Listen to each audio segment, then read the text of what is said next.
Carla Moran is a single mother who juggles her day between a job and typing classes, which leaves her no time to spend with her kids. Still, she is content with her life until one day something happens that changes her life forever. Carla comes home to find the house unclean and a letter from her teenage son, Billy's school, asking her to meet his school counselor. However, Billy assures Carla everything is fine, putting Carla's mind at rest. That night, as Carla is preparing for bed, someone attacks her and brutally ravishes her, making her scream. Billy and Carla's daughters rush to her room to find Carla distraught. She screams for Billy to look around for the intruder, but there's no trace of anybody breaking in. After calming down her wailing girls and putting them to bed, Carla retires to her room but stays on edge. The rattling of things around her doesn't help either. When everything finally starts shaking like a 7-magnitude earthquake has hit her room, she takes the hint and runs out of the room to grab her kids, and they flee to spend the night at Carla's best friend Cindy's house. The next morning, Carla confides in Cindy about what transpired the night before. She tells Cindy someone smothered her, and after he was done, he vanished. Cindy finds it hard to wrap her head around what Carla is trying to tell her and urges her to see a psychiatrist. The Morans soon hear Cindy and her husband fighting over their unannounced visit, which makes them leave abruptly since they don't want to cause any more trouble for the couple than they already have. After spending the entire day at the beach, the family returns to their home at night, and they see that Carla's bedroom is, in fact, ransacked. Suddenly, they hear metal scraping from under the house, and Billy runs to investigate amidst Carla's protests. As expected, they don't find anything. To Carla's surprise, Cindy arrives at their home to spend the night because she feels guilty that Carla and her kids left after hearing her argue with her husband. Cindy's presence makes Carla brave enough to sleep in her bed that night, and nothing happens. The next day, however, Carla is on her way to work when the same entity takes control of Carla's car, hitting the gas, and it's fast and furious till the car comes to a halt. Deeply shaken by the incident, Carla heeds Cindy's advice and visits a psychiatrist, Dr. Snyderman. Carla opens up about what happened and narrates the entire incident. Still not wanting to jump to conclusions, Dr. Snyderman asks Carla to undergo some psychological tests for a better assessment. Once back home, tired from the events of the day, Carla decides to take a relaxing bubble bath, but the entity wouldn't allow that. He attacks once again, this time leaving physical injuries on her. In her next session with Dr. Snyderman, Carla shows him bite marks and hand imprints on her body and tells him that she sensed the presence of two entities, as one held her down and the other hurt her. But Dr. Snyderman believes Carla did it to herself, even though it's humanly impossible for Carla to reach those places. Dr. Snyderman brings her test reports out, which are all normal. So he suggests they dive deeper into her psyche to find a reason for what Carla is going through. For the time being, he gives her medicine to help her sleep. Later that evening, Dr. Snyderman is leaving after his shift when he spots Carla still outside the office supposedly waiting for her cab, because she's scared to go home.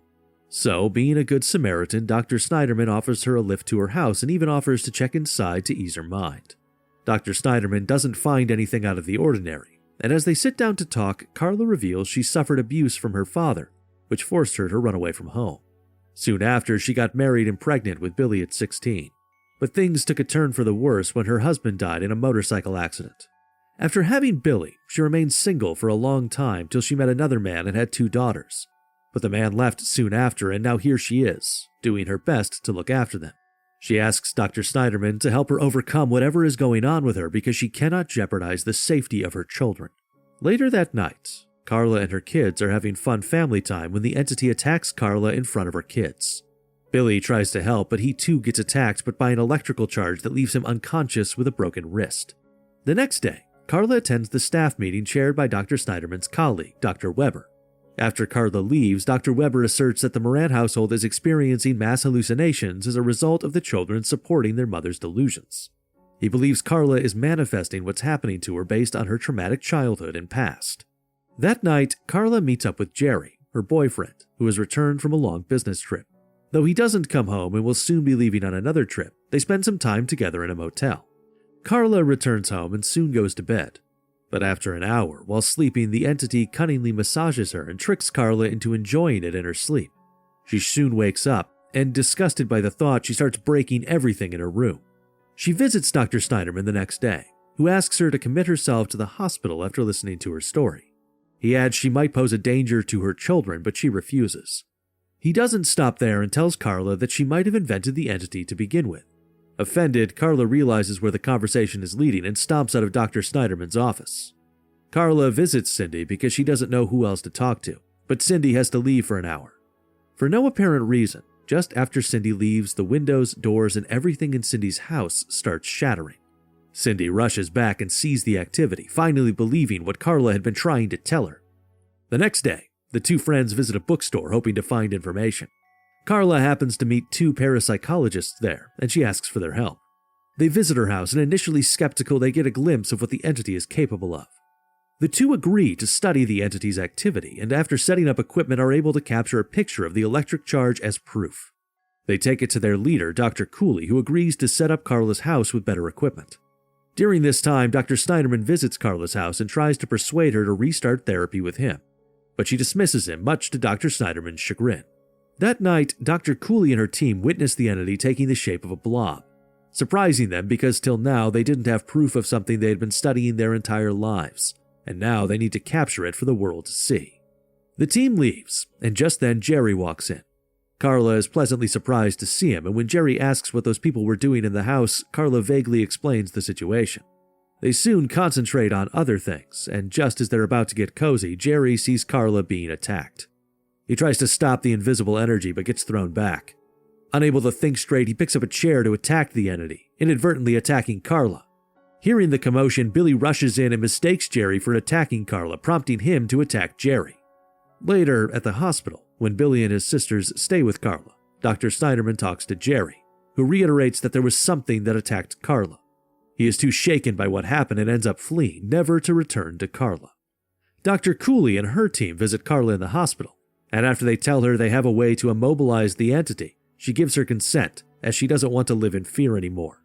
As a result, an entire mock-up of Carla's house is set up at a university for Carla, which allows them to freeze and trap the entity in liquid helium. Carla soon arrives after sending her children to stay with Cindy. They give Carla the tour around her simulated house, and more importantly, show her a safe space, sort of a protective area chamber, where she needs to go after luring the entity. Once again, Dr. Snyderman, who's also at the university, tries to persuade Carla against the experiment, citing its dangers if anything goes wrong. He goes out of his way to convey he cares about her, but at this point, Carla couldn't care less. Dr. Snyderman leaves, but not before getting into a verbal spat with Dr. Cooley's team, but soon returns to get Carla out of there. Things get chaotic and security takes Dr. Snyderman out before Dr. Cooley intervenes. She invites him to witness the experiment, and as soon as they are ready, the entity appears and takes control of the liquid helium jet, directing it to Carla. Carla manages to get into the protective area chamber, but it doesn't hold for much longer. Fed up, Carla challenges the entity and says he can eliminate her, but he can never have her. This enrages the entity, and the helium tank explodes, spreading the gas everywhere. Dr. Snyderman comes as Carla's savior and brings her out of the setup before she gets hurt. They all realize that the entity is trapped in a huge mass of ice, but suddenly it explodes and the entity escapes.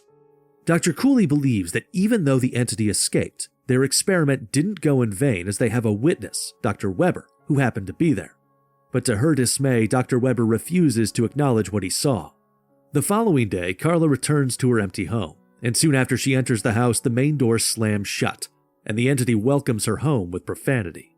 But Carla remains unfazed and calmly exits the house. She meets Cindy and her children who have just arrived outside the house.